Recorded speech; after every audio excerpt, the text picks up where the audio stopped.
once again in Santa Barbara. That's the west coast of America. And the thinking was more progressive. At that time, organic food, the organic food movement in America started in the early 70s. I was a part of that. All of this came together into a belief about, how can one support oneself and make sense out of their life.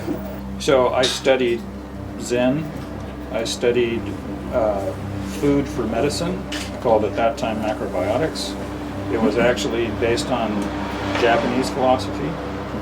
The thinking was about whole life, how things affect everything. Your impact goes a lot further than you think it does. So coming back to making things, there's always an impact. We need to be responsible about this impact. And thus, the things that we make, we need to make them the best that we can, to last the longest that we can, so we waste the least and destroy the least. So to bring this back around to bike parts, I believed that making the highest quality bike part fit this holistic philosophy. Bikes being good as opposed to cars, making something that lasts a long time as opposed to short time, throw it away, make another one.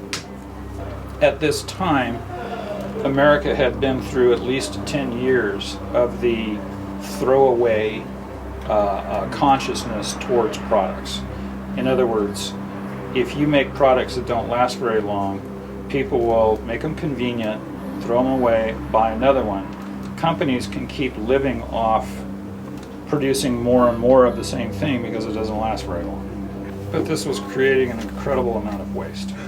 And a lot of people were beginning to see this waste. A lot of the environmental laws that began to happen in the United States happened in the 70s. Making the products as best we could, highest quality, last a long time. This was a belief that I had for the work that I was doing and ultimately the company that I created. We tried to be responsible towards the customers that we had that we were selling our products, to the people that we had working in our factories or shops, and to the materials and energy that we were using to do this.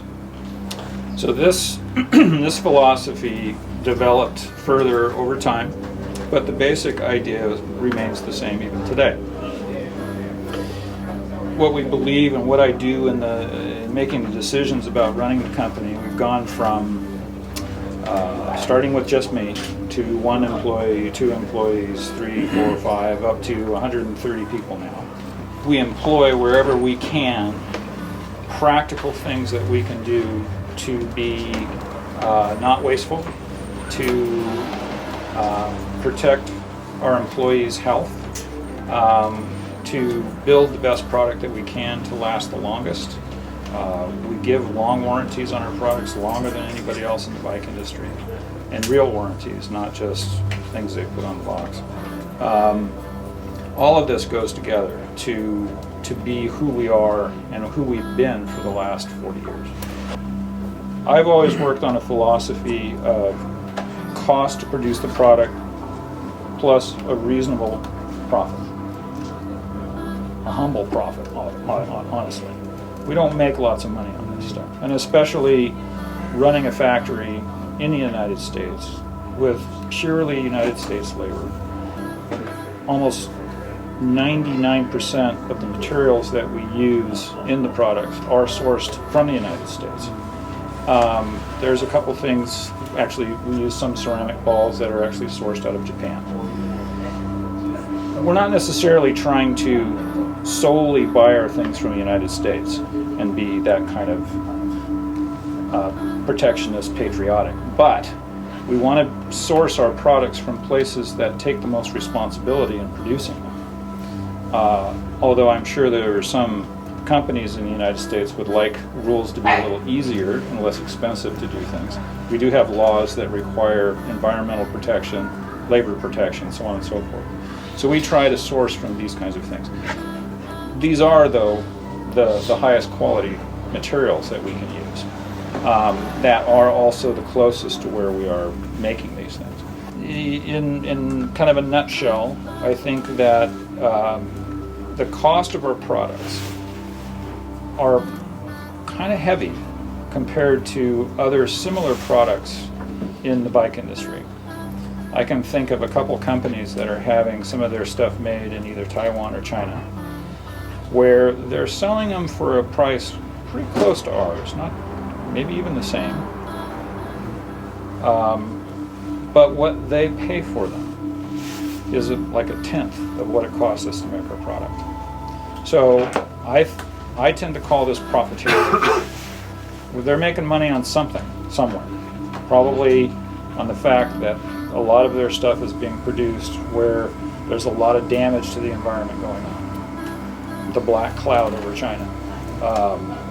We won't do this. Doing the work close to the source, everything close to the source of where you are. We keep our economy circulating in our community. We source as much from as locally as possible. This is all sustainable business practice.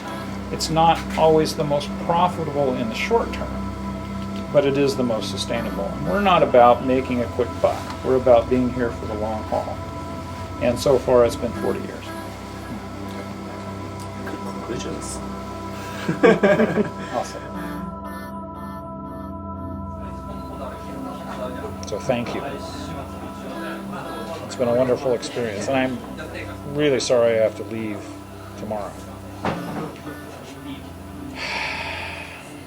Duty calls.